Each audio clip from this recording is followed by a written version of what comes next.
Good morning, my esteemed viewers. You're welcome to today's political discussion. Now, the indigenization bill has passed second reading in the House. I repeat, the indigenization bill has passed second reading in the House and is currently before the Committee on Constitutional Review.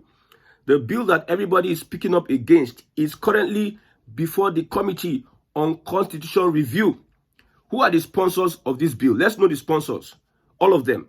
We have the Deputy Speaker, Honorable Benjamin Kalu, and co-sponsored by Honorable Ginger Onwusibe, Honorable James Faleke, Honorable Blessing Amadi, Honorable Regina Akume, Honorable Khadija Bukar Ibrahim, and Honorable Abdusamad Dasuki. James Faleke. You see, when I tell you that most of these lawmakers and politicians are not speaking up against these bills, the one that even pay me the most is that Benjamin Kalu, Ginger Onwusibe, and also Honorable James Faleke. This is a bill. Let's look at the bill. A guaranteed indigene status to persons by reason of birth or continued residence for a period of not less than 10 years or by reason of marriage and for other related matters. So you become an indigene if they give birth to you in a place by reason of birth, continued residence, at least for a period of not less than 10 years, by reason of marriage and for other related matters. We are talking about how Nigeria needs to organize itself, restructure itself. These lawmakers, you see that we have somebody in the person of Honorable Abiodun James Faleke. He is the member of the House of Representatives representing Ikeja Federal Constituency and chairman, House Committee on Finance. Like I said before, most Southwest politicians are not coming out to speak up against this bill. They can just pretend and call some of their APC, whatever, followers, influencers, say, we are against this bill. We are against this bill. Now look at the number of persons. I think there are 7 in number. And you see a person of Honorable James Faleke. He's not just an ordinary politician in the Southwest. He's a top-tier politician in the Southwest, sponsoring this bill. I see a lot of Yorubas speaking up against the South. Ohanese has not spoken up against that bill, but a lot of Southwesterners are speaking up against. Does it mean that their leaders, their leaders are not representing their interest? Or is it that if you're watching this broadcast and you are Yoruba, is it that Yorubas, there are some Yorubas that support the indigenization bill? I just want to know. Because from the comments I'm looking at, most people keep quiet, do not say anything about the bill. But most vocal people are from the Southwest. Does it mean that they support this bill? Me, I'm against that bill. I'm from the Southeast. And we not send anybody. We not send Benjamin Kalu message. We not send Ginger Onwusibe message. This other person. We not send all of them. Blessing Amadi. We not send them message. They are doing things on their own. Now, Hope Uzodinma, Benjamin Kalu, you are looking for indigene status. You have not been able to secure the Southeast. See, there are killings going on in the Southeast. Look at Enugu and other places. Instead of you looking at how you can create a structure, a system that will make sure people are able to defend themselves against any attack, whatever it is, Fulani attack. But you are looking at how people, you know that if this thing is passed, it has passed second reading, it is almost at the final stage. If this thing is maybe passed, people will abandon the Southeast and go to all these other places. You see, development will now be shifting. Every now and then, people are going to Lagos. Every now and then, people are going to Lagos. You leaders are not looking at tomorrow. How can we secure the future of Southeast? It is by people coming to the Southeast, invest in Southeast. Don't you know that population is an advantage? Especially when we have good leadership that will use the population to derive growth, economic growth and development. More than 50% of Southeasterners are not living in the Southeast. That's why some people just come and say Southeast does not have electoral value like that, how many votes they get? Because most of the people are leaving the southeast from one point to another, either to the southwest, out of the country, just abandoning the southeast until Fulani comes and take over. There's a village in Imo State, Arondizog. Somebody sent me a video of how, according to the video, Fulani just came into the place. This is dry season. Like I said, the Fulanis will be moving from their dry land into the grasslands, the westlands. And as they're moving, they destroy crops, all those ones. Most of them, I don't know what did they take. No matter what, I don't know, maybe because we know that it's a coordinated thing. With all this backlash, all these complaints, they still continue killing and killing and killing. And it seems the Nigerian army, the Nigerian police, they're helpless when it comes to this Fulani of a thing. They came into the village and they killed a lot of people. If we had a lot, like in Lagos State, it is hard for the Fulani to run that package. It is in places whereby you have a lot of grasslands, few houses, few youths, just old men and women. That's where these Fulani people go and take refuge and cause all the atrocities. They know that they will see old men, very limited number of. If that Imo State, Arundizogu, is as populated as Lagos, you see the advancement left, right, center. The Fulani will not have. You see, there will be so much mobilization. They will think twice. But when we desert our place and you start moving to Lagos, almost all Nigeria, that's why the Southwest will always have an edge over every other person politically. You are leaving your region, coming to Lagos, adding to the growth of Lagos, adding to the revenue of Lagos, adding to the workforce of Lagos. You see, most people want to do business in Lagos, and you are still introducing an indigenization bill. So, you Igbo man, you have not been able to preserve your culture to at least an extent whereby you know that we are okay in the next, if we don't do anything in the next 50 years, we may not go extinct. Most of us, we did not grow up learning the culture. We did not grow up learning the language. Most of us. And we are trying to retrace our roots. And somebody is bringing indigenization bill. The one that even shocked me, why I did this broadcast is because I saw Honorable James Faleke. So it seems these politicians are not on the same page with their people. Okay. Whatever it is, I trust. I think I still would trust the presidency of this regime. They would not pass that bill. I give him the benefit of doubt whether they will pass that bill. I doubt it. I don't think he will pass the bill. I don't think so. The only thing that can happen is that they will just make recommendation, adjustment, and what have you, or they suspend it. But it won't pass. If you go to Lagos now, you enter bus, you see stickers all around. The Yoruba conservatives or the Yoruba Runu, they put stickers in all buses. A bus carries like 40 persons. Let's say can carry up to 1,000 persons a day if he works from morning till evening. Different buses. If you sit down, you look at it is boldly written in that bus. You look at what is written there. They are alerting their people that these people are trying to.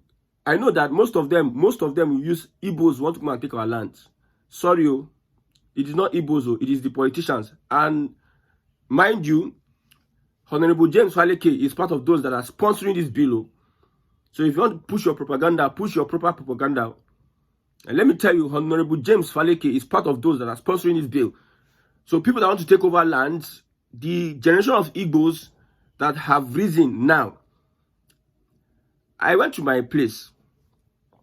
See the young man that is a mayor in Isukwato. Look at what he's doing. Creating awareness. Making sure that everybody is... people are willing to come back home and do one or two things and create opportunities for many people. Young people are rising up. So all these old men, politicians, all of them are the same thing. I've told you before that these guys don't send anybody. These guys are demonic and occultic people that have no conscience. They can do anything for money. They don't send you, don't send anybody. All they can do is to manipulate, deceive, and lie to you to have their way. They can even shed tears. You know Dino Melaye, they wanted to take him to court. Dino Melaye. Should we not be person faint? Person will do like say get accident. Ayo fire she. These are typical attitudes of politicians. That's why I said so people that are supporting, okay, you are supporting a politician because of he's using Yoruba sentiment to get into power, and you think that politician send you, they never show your true color. A politician will only align whenever it aligns with his interest. If the Yoruba tribal, whatever, Igbo, Yoruba tribal does not align with their interest, they will jettison you, they will flush you. See a Honorable James Falike on this altar. Look at Aregbesola, close ally of Tinubu. Look at Aregbesola, look at Tinubu, and tell me that politicians cannot dish you out at the end of the day. So the whole thing is that these lawmakers are disconnected from their people. But at the end of the day, it is not going to work. You want to start another civil war. Imagine somebody is born in Ijebu-Ode, and as a result of him getting married to an Ijebu-Ode person, whether male or female, or he was born in Ijebu-Ode, he becomes an automatic indigene of Ijebu-Ode. He will be dragging rights. You know, there are some Igbo people, some Delta people, some Calabar people, some other people that can speak the language very well. I know people that can speak the language very well. You'll be dragging the same rights with these people. Conflict of, I don't know how to put that word. You see, when you have mixed breeds and everything, it's just like GMO. You carry this gene, just fix them. You modify it to another level of gene. The true blood. You see, in the UK, the queen and the king, when they do their marriage, they look for true blood. They preserve old culture and tradition. The Indigene bill, I'm not talking about Honorable Khadija Bukar Ibrahimu or Honorable Abdusad Samad Tasuki. I'm talking about the Southwest politicians that are pushing this. I know that when this regime goes off, all these guys will be irrelevant. I'm telling you. Just that it is the Tinubu regime that is like shielding these people. The Tinubu glory is what is shielding these people. Without the Tinubu, we don't know who be Benjamin Kalu. This Honorable Ginger Onsibe, you rode on the platform of the Labour Party and look at where you are supported. You know, the Labour Party during the last election, people took advantage of the fact that the wave, everybody doesn't want the APC, the wave, people just latched onto Labour Party, pretended and did as if they are competent, capacity, integrity, whatever. They entered. At the end of the day, in no reach 1 year, most of them are decamping from Labour Party to the same APC. Because there's nothing they have to offer. There's nothing, no ideology, no strong character, nothing these people have to offer. So it's unfortunate. Now, let's move on. Former governor of Borno State, Senator Ali Modu Sheriff, says that according to information, any moment from now, Peter Obi will return to the PDP and run as a presidential candidate. Let me read it. The information available to me is that at any moment from now, Peter Obi will return to the PDP and run as a presidential candidate under the PDP. That is from Senator Ali Modu Sheriff, former governor of Borno State. Now, I tell you, political propaganda, now you go finish Noto. Political propaganda, now you go finish Northern Nigeria. I don't think Wike will allow Peter Obi get the presidential ticket in the PDP. PDP desperately needs a heavyweight politician to fly their flag in 2027. And Peter Obi somewhat offers that, but Peter Obi returning to grab the ticket will be a betrayal of those who stayed behind to make PDP work. The very issue that caused the destruction of the party in the first place. Well, I'm shocked that PDP is still seeing itself as a party that is standing. People that said, you know, the other time, Tinubu told Wike, you are welcome to join the APC. I think that's a trap. If Wike joins the APC, his relevance, that's my opinion. I don't know what your opinion is. You see, characters like Wike, you see the governor of Osun State, Adeleke, because of Oyetola doesn't want him to come and he comes and becomes the leader of the party, and he's there. So that conflict of interest, Wike getting into the APC, there will be so much conflict of interest. So many people will not want him. The way so many people doesn't want an El-Rufai to be functional in the APC. Because these people, they have issue. Should be na SDP, don't ban El-Rufai for 30. Hey, so Peter Obi and co, they don't use their name run propaganda left, right, center. I tell you, I believe that you are in the middle trying to organize yourself. But let me tell you, it is restructuring Nigeria that is the game. Whatever you think you're doing, if you are joining a coalition, if you are going to ascend to wherever, it is a Southern presidency. If you know that you are going, see, now they confuse us, but we refuse to be confused by you people. I know the game you people are playing. I will not say it now. I will not reveal it. But in due time, I will reveal it. But however it is, we from Southern Nigeria, I'm not coming here to do analysis. See, I'm telling you the minds of the people. I'm not, if I want to do analysis on a particular subject matter, it will take a lot of time. This particular subject matter on indigenization, it will take a lot of time. But I'm coming here to tell you the mind of the people, the sentiments of the people. Southern Nigeria says no Southern presidency, no nothing. We already know the APC, they are very comfortable with that. They know that it mostly will favor them according to their statistics, because normally they are not ready to conduct a free and fair election. I'm telling you the facts. I'm not telling you my emotions or my sentiment. If I tell my sentiment, I want Biafra. Maybe I tell you now, I want an Igbo nation. See, restructuring, that's my own sentiment. But as it stands now, I'm telling you what is on ground. Southern Nigeria wants Southern presidency. And we stand by Southern presidency. You know why? Okay, it now moves to my sentiment. Restructuring can only be done by a Southerner. I have said this before. I will repeat myself so that I will repeat it until restructuring can only be done by a Southerner. Okay, somebody said something. You know, Fulani are killing left, right, center. Fulani. Killing. Fulani now was the president. Fulani are killing, they make Fulani president.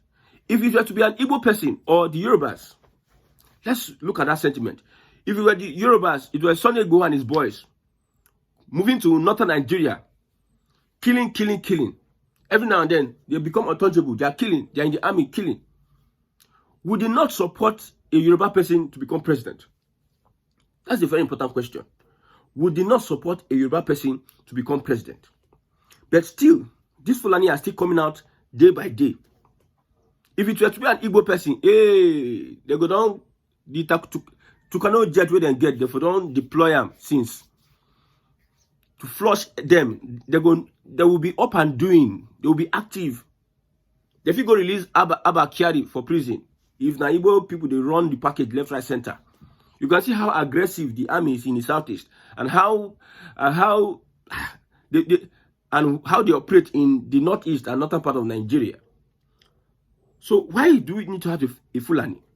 Fulani they kill. We are not looking at the area whereby Atiku is a Fulani. You people have been unable to fix the menace of the Fulani and insecurity in northern Nigeria. You want to come and tell us that you want to fix Nigeria. That is where the sentiment lies.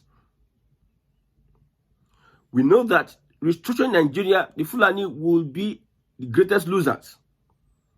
They are the greatest beneficiaries of a one Nigeria, the Fulani, the greatest ever beneficiaries amongst all ethnic groups in Nigeria. So if you restructure the country, it is going to be their own loss. That's why we say, now that if it were to be a Hausa person that has taken over northern Nigeria, for instance, now Hausa will be the top 3 politicians in northern Nigeria, whether it's in Middle Belt or whether it's Arewa Belt, we can agree, okay, these people can like implement a kind of restructuring. But the Fulani can never implement any kind of restructuring. You know that APC, they started with restructuring, 2014, campaign, restructuring, tomorrow, restructuring, next tomorrow, every day, for almost 100 days, they were shouting restructuring. Buhari entered there, they can't tell us, Restructuring have different meaning.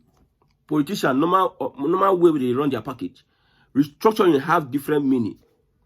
So the reasons why we are sentimental about this is because the person you call a Fulani, see, all of them, they are loyal to Uthman Dan Fodio. The same people want to inherit Buhari's 12 million votes. I know how Buhari's voters think. For you to inherit their votes, you must align with their own thinking. So if Atiku is saying I'm the leader in northern Nigeria now, it tells you that these guys are loyal to that jihadist ideology. That Islamic jihadist ideology. And restructuring Nigeria was never the plan of Uthman Dan Fodio. He said, I will dip my sword in the Atlantic Ocean. Maybe they move from north now, they enter Benue, they kill. The entire Ondo State farmers were kidnapped now. The Yoruba Runu or conservative. Now, Ondo State, they don't kidnap people from Ondo State. Oh. I saw it the other time. I think I should read it. Ondo State, I think from Sahara Reporters. Sahara Reporters. This one now full-blown Fulani invasion of Nigeria. And still, they are presenting a candidate that will come and say he wants to be president and he will change Nigeria, go run this and run that in an article. Buhari try. We give him an opportunity. He flop. Same article now, they try. What is their problem? What is their problem? So we have said it, not analysis. We are relaying the sentiment of Southerners to you. Northerners, their sentiment is that let us be well positioned in power.